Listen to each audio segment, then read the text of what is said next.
Hello दोस्तों, अभ्याय academy में आपका बहुत बहुत स्वागत है। आशा करते हैं कि आप अच्छे होंगे, मस्त होंगे, स्वस्थ होंगे। तो एक नए टॉपिक हिंदी की शुरुआत करने जा रहे हैं और यह टॉपिक शुरू से अंत तक चलेगा, शून्य से शिखर तक चलेगा। और इस टॉपिक में हमने हिंदी का संज्ञा सर्वनाम विशेषण वाला पार्ट ही क्यों लिया है, इसकी बात हम वीडियो में लास्ट में करेंगे। तो यहाँ से लगभग अधिकतर परीक्षाओं में प्रश्न बने हैं और बनने की पूरी संभावना होती है। अब प्रश्न बच्चों से अक्सर गलती भी होते हैं। तो सबसे पहले हम इसलिए इस टॉपिक को लिया है। तो आइए शुरुआत करते हैं। लेकिन वीडियो शुरुआत करने से पहले हर रोज की तरह एक महत्वपूर्ण कोटेशन बिंदु के साथ इस वीडियो की शुरुआत करते हैं कि काम करो ऐसा कि पहचान बन जाए। काम करो ऐसा कि पहचान बन जाए। हर कदम ऐसा चलो कि निशान बन जाए। हर कदम ऐसा चलो कि निशान बन जाए। यहाँ जिंदगी तो हर कोई काट लेता है। यहाँ जिंदगी तो हर कोई काट लेता है। जिंदगी जियो ऐसे की मिसाल बन जाए। जिंदगी जियो ऐसे की मिसाल बन जाए। आइए शुरुआत करते हैं यहाँ से हम वीडियो की कि सबसे पहले हम संज्ञा टॉपिक इसलिए लिए हैं कि यहाँ से प्रश्न अक्सर गलती होते हैं। छोटे छोटे प्रश्न होते हैं और हम गलत करके चले आते हैं। तो इसलिए हम इस टॉपिक को लिए हैं और टॉपिक वाइज हम इस वीडियो को शुरुआत करेंगे। इसके बाद समास, संधि, अलंकार, रस, छंद, सारी चीज़ों को एक तरफ से कवर करेंगे। आइए देखते हैं। तो यह वीडियो सारे एग्जामों के लिए है। यहाँ से थोड़ा सा अपने दिमाग को कंसंट्रेट करके देखिएगा, बहुत ही आनंद आने वाला है। तो सबसे पहले हम संज्ञा की परिभाषा जान लेते हैं कि संज्ञा होती क्या है। तो किसी व्यक्ति, वस्तु, स्थान या भाव के नाम को संज्ञा कहते हैं। किसी व्यक्ति, वस्तु, स्थान या भाव के नाम को ही हम संज्ञा कहते हैं। जैसे में राम, ये क्या हो गया? ये किसी व्यक्ति का नाम हो गया। कलम, ये क्या हो गया? तो ये वस्तु का नाम हो गया। आगरा, ये क्या? किसी स्थान का नाम हो गया। सुख, ये क्या? किसी भाव का नाम हो गया। सुख, दुख, हंसी, ये हमारे भाव हैं और ये संज्ञा हैं। ठीक, तो इस प्रकार से ये संज्ञा की परिभाषा हुई। और संज्ञा को विभाजित कितने भागों में किया गया है? तो संज्ञा को हम 5 भागों में विभाजित करते हैं। सबसे पहले हम बात करते हैं कि व्यक्तिवाचक संज्ञा, इसके बाद जातिवाचक संज्ञा, इसके बाद भाववाचक संज्ञा, और जो चौथा हमारा है द्रव्यवाचक संज्ञा, समूहवाचक संज्ञा, और जो 5वां है द्रव्यवाचक संज्ञा। और एक एक करके इन सभी व्यक्तिवाचक, जातिवाचक, भाववाचक, समूहवाचक और द्रव्यवाचक, इन 5 संज्ञाओं को एक एक करके हम पढ़ेंगे। और यहाँ से प्रश्न बनते हैं, किस प्रकार से प्रश्न बनते हैं वो भी चर्चा करेंगे, वो भी वीडियो के अंत में। आइए शुरुआत करते हैं कि व्यक्तिवाचक संज्ञा हम किसे कहते हैं। तो किसी एक व्यक्ति या किसी एक वस्तु या एक स्थान का विशेष बोध कराती है, उसे हम व्यक्तिवाचक संज्ञा कहते हैं। यहाँ पे बात गौर करने वाली है कि किसी एक व्यक्ति या किसी एक वस्तु या किसी एक स्थान विशेष का बोध कराती है, उसे हम व्यक्तिवाचक संज्ञा कहते हैं। ये बात, विशेष वाली बात आप माइंड में रखेंगे। किसी एक विशेष का बोध कराती है, उसे हम व्यक्तिवाचक संज्ञा कहते हैं। जैसे में राम, राम तो अनेकों लोगों का नाम होगा, लेकिन राम किसी विशेष, जो राम जी थी उनका एक विशेष नाम है, इसलिए वो व्यक्तिवाचक संज्ञा है। प्रयागराज, प्रयागराज अन्य का भी कोई नाम होगा प्रयागराज, लेकिन कोई एक विशेष है, इसलिए वह एक व्यक्तिवाचक संज्ञा है। रामचरितमानस, रामचरितमानस एक विशेष है, ये तुलसीदास द्वारा ये चरित कृति है, इसलिए ये विशेष है, इसलिए इसे हम व्यक्तिवाचक संज्ञा कहते हैं। आइए अब कुछ नोट में हम देख लेते हैं कि व्यक्तियों के नाम व्यक्तियों के नाम जो होते हैं वो व्यक्तिवाचक संज्ञा होते हैं। जो व्यक्तियों के नाम होते हैं वो व्यक्तिवाचक संज्ञा होते हैं। ठीक, इसके बाद दिन, महीनों और वर्षों के नाम होते हैं वो भी व्यक्तिवाचक संज्ञा होते हैं। जैसे में सोमवार, जनवरी और 2020। सोमवार दिन है, जनवरी महीना है, 2020 वर्ष है। इस प्रकार के अगर प्रश्न में आए तो आप समझ जाइएगा कि व्यक्तिवाचक संज्ञा है। ठीक, अब अगले पॉइंट पे बात करते हैं कि पुस्तकों एवं समाचार पत्रों के नाम भी व्यक्तिवाचक संज्ञा होते हैं। जैसे में रामायण, गोदान, दैनिक जागरण। इस प्रकार से अगर ये प्रश्न आए परीक्षाओं में तो आप समझ जाइएगा कि यह व्यक्तिवाचक संज्ञा है। फिर अगला जो हमारा है चौथा, नदियों, पर्वतों और झरनों के नाम भी व्यक्तिवाचक संज्ञा होते हैं। नदियों, पर्वतों एवं झरनों के नाम भी व्यक्तिवाचक संज्ञा होते हैं। जैसे में गंगा, हिमालय आदि। इस प्रकार अगर पूछ दे तो भी यह व्यक्तिवाचक संज्ञा होते हैं। इन पॉइंटों को बहुत ध्यान से, गौर से देखिएगा, यहीं से प्रश्न बनते हैं और परीक्षाओं में फिर कभी प्रश्न गलत नहीं होंगे। इसके बाद राष्ट्रीय पर्वों के नाम जो होते हैं यह भी व्यक्तिवाचक संज्ञा होते हैं। जैसे 15 अगस्त हुआ, 2 अक्टूबर हुआ, 26 जनवरी हुई। इस प्रकार से ये जो होते हैं यह व्यक्तिवाचक संज्ञा होते हैं। फिर अगला जो है उत्सव, त्योहारों के नाम भी व्यक्तिवाचक संज्ञा होते हैं। क्यों होते हैं? क्योंकि वह विशेष होते हैं। जैसे होली, दिवाली, ईद, यह व्यक्तिवाचक संज्ञा होते हैं क्योंकि यह विशेष होते हैं। विशेष अगर जो है तो समझ जाइएगा कि व्यक्तिवाचक संज्ञा है। इसको अपने दिमाग में बैठा लीजिए। अब एक नोट में एक और पॉइंट देख लीजिए कि जहां पर, वही बात, जहां पर दुनिया में एक जैसे अनेक लोग हों, जहां पर दुनिया में एक जैसे अनेक लोग हों लेकिन एक का बोध हो, उसे व्यक्तिवाचक संज्ञा कहते हैं। एक का बोध का मतलब वही चीज जो हमने पीछे बताया है, विशेष। बस इस ट्रिक को अपने दिमाग में रखेंगे तो व्यक्तिवाचक संज्ञा कभी आपसे गलत नहीं होगा। ठीक, जहां पर दुनिया में अनेक लोग हों लेकिन एक का बोध हो, उसे व्यक्तिवाचक संज्ञा कहते हैं। हम सभी व्यक्तिवाचक, जातिवाचक सभी संज्ञाओं से प्रश्न को लेंगे लेकिन वीडियो के अंत में लेंगे। ठीक, अब थोड़ा सा देख लीजिए कि जातिवाचक संज्ञा किसे कहते हैं। ठीक, जातिवाचक संज्ञा की परिभाषा हम थोड़ा सा समझ लेते हैं।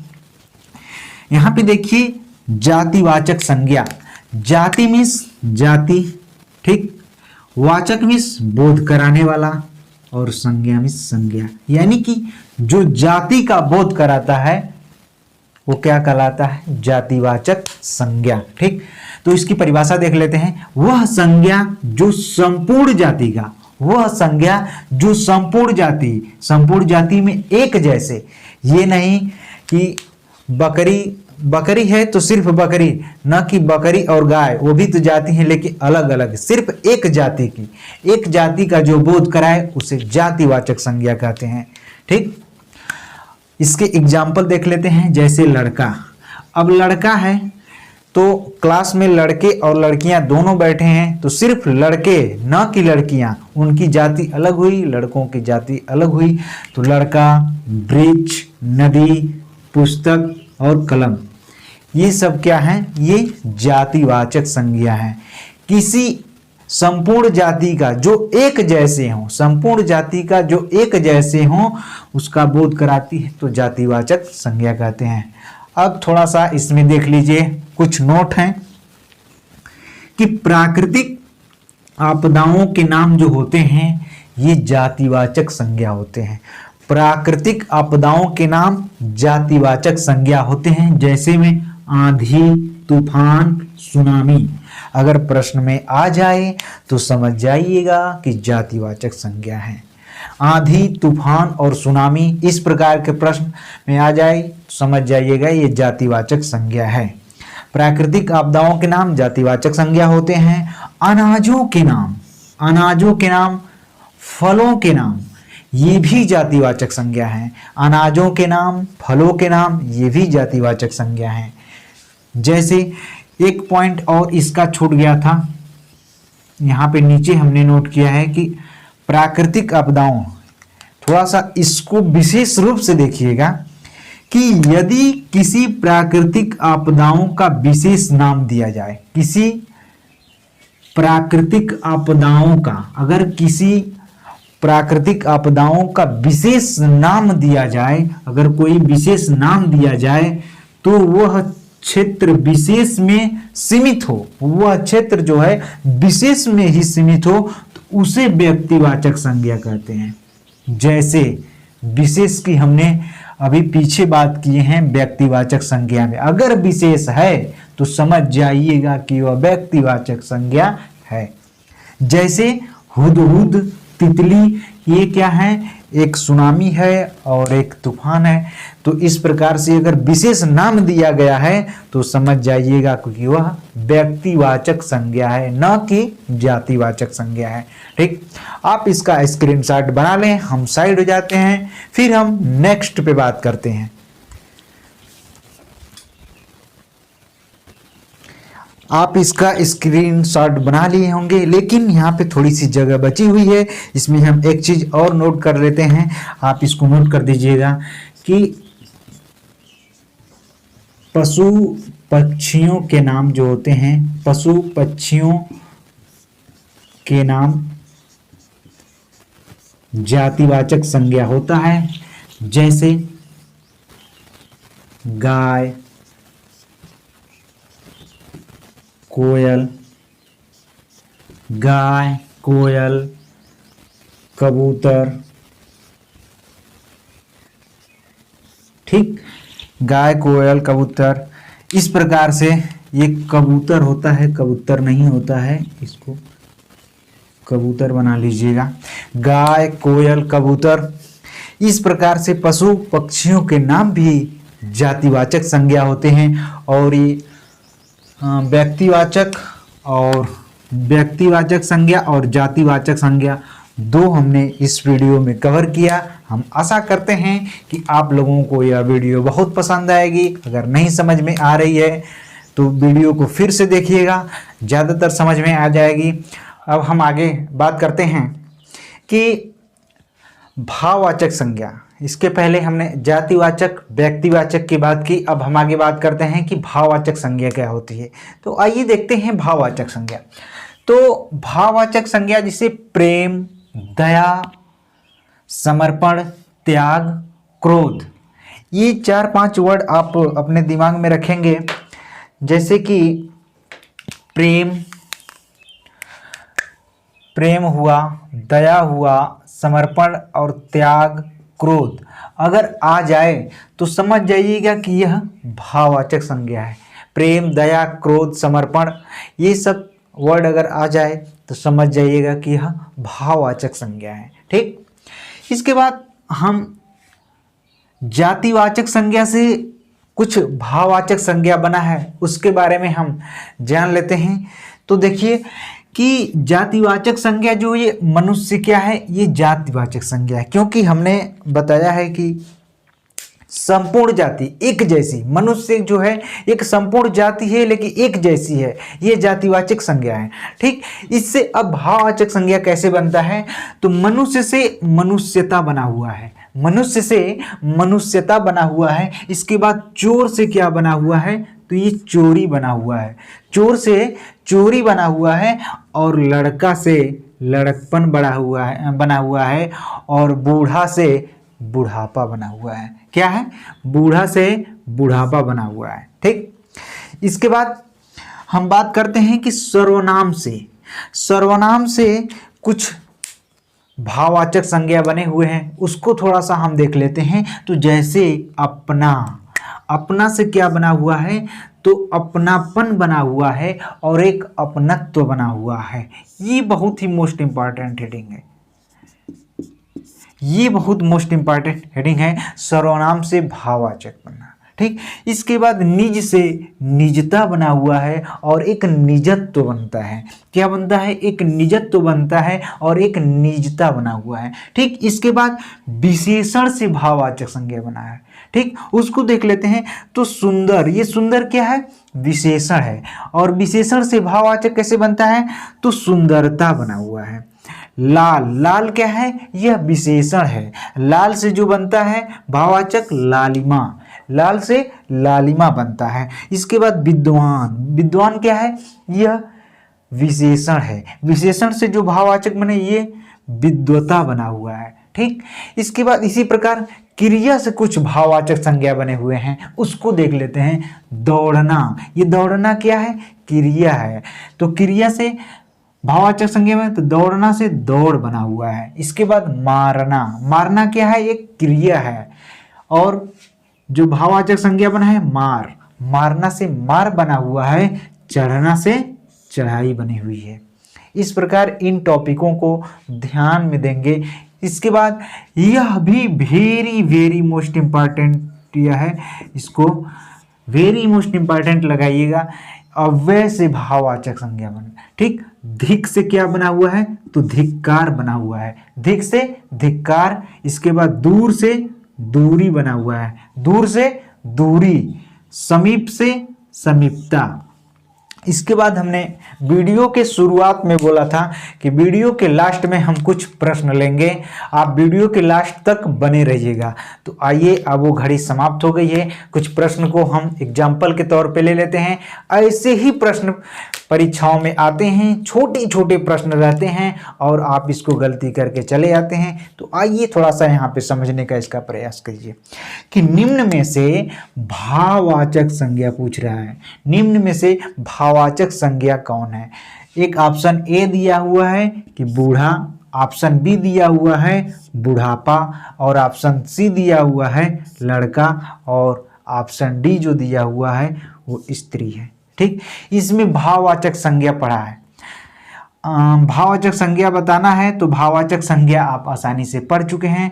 तो बूढ़ा जो है ये होगा नहीं, क्योंकि जो बूढ़ा है आपने अभी पीछे पढ़ा हुआ है कि यह जातिवाचक संज्ञा होता है, और इसका जो बनता है जो भाववाचक संज्ञा ये बुढ़ापा बनता है। तो यहाँ से ऑप्शन कट गया और यहाँ से बुढ़ापा सही हो गया।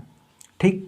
लड़का, लड़का आपने अभी पीछे जस्ट पढ़ा कि लड़का जातिवाचक संज्ञा होता है। क्या होता है? लड़का की एक जाति होती है, ये जातिवाचक संज्ञा, और स्त्री भी जातिवाचक। ठीक।